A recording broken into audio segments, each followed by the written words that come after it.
child marriage. The whole debate is about who defines what a child is and what an adult is. And historically, that dividing line has been on the basis of puberty. No. It's what society says. Society says 18. But this is a very artificial number. It's based, if you look at history, the number 18 was only arrived at because of modern schooling and this kind of program to socialize, also because of the Enlightenment, socialize the population according to this public education program. And then you finish 18, your high school, then you go into the workforce. But it's all artificial. So this is when Christians especially like criticize Muslims and they say, you know, you are in support of minor marriage. I point to the fact that, look, you believe that the Virgin Mary was impregnated by God as a minor, you know, under 16 years old. And that's something that they don't really have a response to. Gender is something that is male and female based on biology. Childhood and adulthood is also something that's determined by biology. And there's a bell curve, you know, there's a bell curve. Some go through puberty later or earlier, and then there's an average.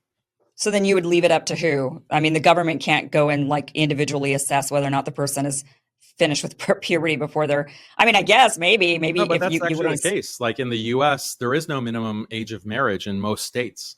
And what the law says is that, okay, if a minor wants to get married, it's through only consent of the parents. Right. And sometimes they have to go before a judge, but there are thousands, like in the past decade alone, I think there's over 100,000 minor marriages that take place in the United States. Let's like give a lower end estimate and say that 10% of minors by the age of 14 have had their first sexual experience. Society is fine with that 10% number. Like there's no effort to say that, okay, these 14-year-olds or these 13-year-olds, few as they may be, shouldn't be engaged in that, and we should find measures to stop it. So it is socially acceptable. Why is that socially acceptable but not marriage is the question that I have.